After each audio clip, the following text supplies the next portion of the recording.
एकं नित्यं निराकारं निर्गुणं व्यापकं विभुं शाश्वतं परमानन्दं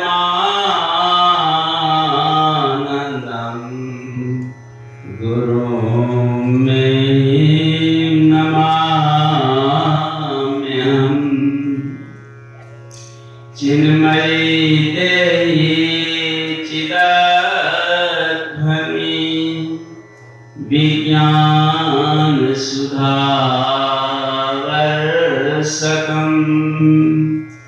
नतोऽहं सद्गुरो मे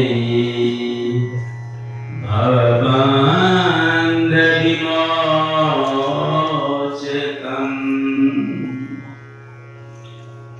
अव्यक्त रूप में परमपिता परमेश्वर देवादिदेव महादेव पतित पावन भूत पावन अखिल निखिल विश्व ब्रह्मांड विनायक परमाराध्य श्री सद्गुरु महाराज सर्वतंत्र स्वतंत्र मंच पर पूज्य महात्मागण यत्र तत्र से आए हुए समेत समादरणीय सज्जन वृंद महानुभाव आदरणीय माताओं एवं भक्तिमती बहनों, योग शिखोपनिषद कृष्ण यजुर्वेद का है। एक शुक्ल यजुर्वेद होता है, दूसरा कृष्ण यजुर्वेद होता है। इसकी कहानी सायं भाष्य में है, मैं थोड़ी सुना दूं तो जो अनभिज्ञ लोग हैं उन्हें पता हो जाए। वैशंपायन ऋषि के आश्रम में बहुत से पटु लोग पढ़ते थे, याज्ञवल्क्य भी वेदाध्ययन कर रहे थे और कहानी बड़ी विस्तार है, लेकिन मैं संक्षेप में आप लोगों के बीच में सायं भाष्य का ये प्रसंग है। तो जहाँ से भिक्षा लाते थे और गुरु की आज्ञा के अनुसार जाते थे, तो याज्ञवल्क्य को पुनः दूसरे दिन उसी राजा के घर उसी गांव में वैशंपायन ऋषि का आदेश होता है कि भिक्षा लेने जाना है। कहा कि नहीं, आपका तो नियम है कि जिस गांव में एक ब्रह्मचारी जाएगा दूसरे दिन उस गांव में नहीं जाएगा, तो आज मैं क्यों जाऊं, मैं दूसरे गांव में जाऊंगा। कहा कि नहीं, ये मेरा आदेश है, तुम्हें जाना होगा। कहा कि नहीं, मैं इस आदेश को नहीं मानता हूँ। गुरु शिष्य में झड़प हो गई। इतने में वैशंपायन ऋषि को क्रोध आ गया कि मैंने जो तुम्हें विद्या दान दी है वो मुझे वापस कर दो। शुक्ल यजुर्वेद उनको दान किया है। कहा कि ठीक है, एवं अस्तु। उन्होंने विद्या को उल्टी के रूप में, अग्नि के रूप में उल्टी कर दी है। और वह उल्टी करने से उस समय में विद्या के लोग, बहुत से लोग थे ब्राह्मण लोग, तितर बन करके उन सारी विद्याओं को चुन लिया गया है। फिर वही विद्या कालांतर में कृष्ण यजुर्वेद के नाम से प्रसिद्ध हुआ। कृष्ण नाम है अग्नि का, और अग्नि ही उल्टी के रूप में याज्ञवल्क्य ने किया, इसलिए कृष्ण यजुर्वेद है। और शुक्ल यजुर्वेद याज्ञवल्क्य जी फिर तपस्या से सूर्य को प्रसन्न किया और सूर्य ने याज्ञवल्क्य जी को शुक्ल यजुर्वेद प्रदान किया। इस प्रकार से प्रसंग है सायं भाष्य में, लेकिन बड़ा विस्तार है, मैं वहां पर नहीं जाना चाहता। अब योग की बात में बताऊं आपको कि न्याय दर्शन में महर्षि गौतम ने लिखा है कि अप्राप्य प्राप्ति की योगा, जो प्राप्त नहीं है उसकी प्राप्ति कर लेने का नाम ही योग है। जैसे मेरे दोनों हाथ अलग हैं, दोनों आपस में चलेंगे तो दोनों बीच में मिलेंगे, ये योग है। स्त्री और पुरुष का योग होने से पुत्र रत्न की प्राप्ति होती है, यह योग है। उसी प्रकार से यहाँ ज्ञान और योग का मिलन होने से परमात्मा मोक्ष की प्राप्ति होती है।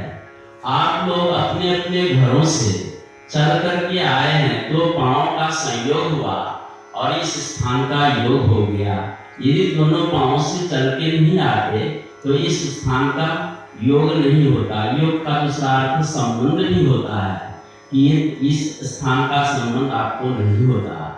और पक्षी, लिंग पुराण में वेदव्यास जी लिखते हैं कि पक्षी दो पंख से आसमान में उड़ता है।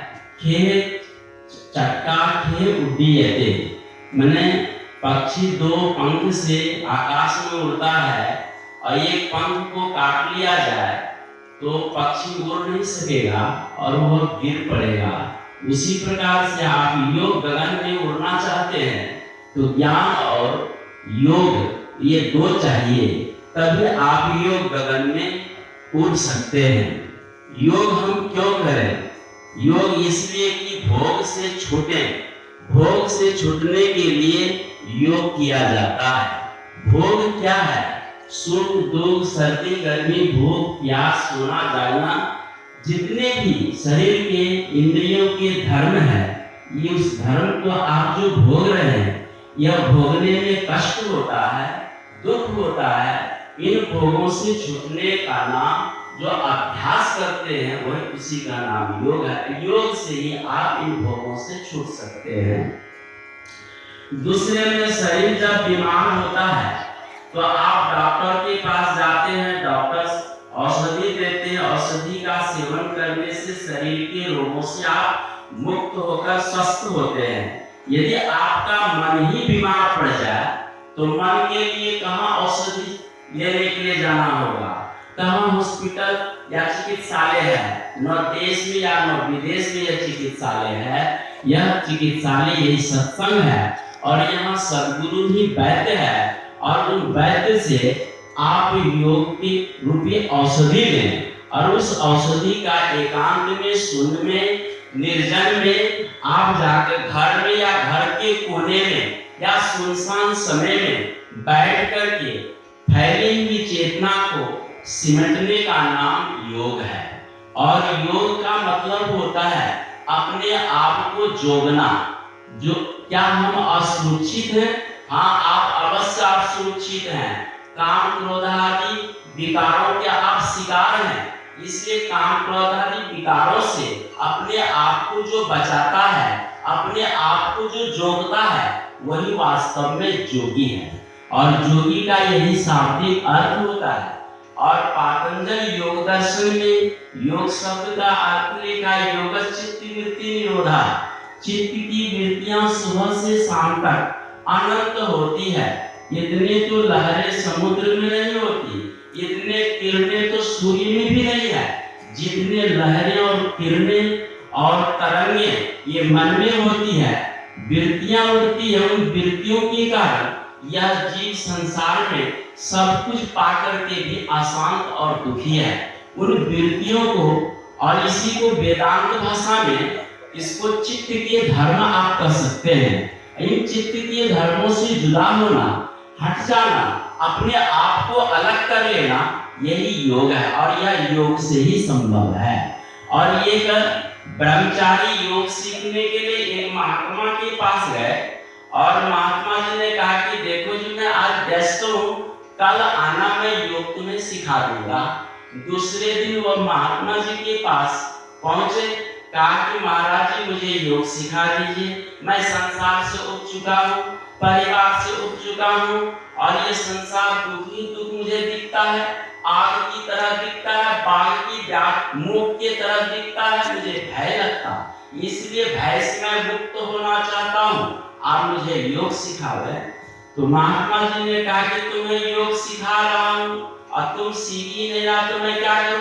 कहा कि महाराज मैं घंटों से आपके समीप खड़ा हूँ और आप एक जगह से बिचरा उठाकर, धान उठा करके दूसरे जगह रोपा लगाते हैं और मुझे योग कहाँ सिखा रहे हैं? तो महात्मा जी ने कहा क्या तूने कहा?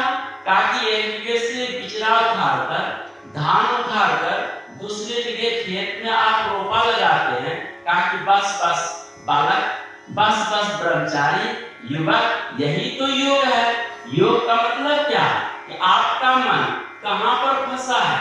घर, परिवार, बाल बच्चे, व्यापार, बिजनेस में, वहां से उखाड़ कर, वहां से हटाकर सुषुम्ना में, 10वां द्वार में दोनों भवों के बीच में लगाने का नाम योग है।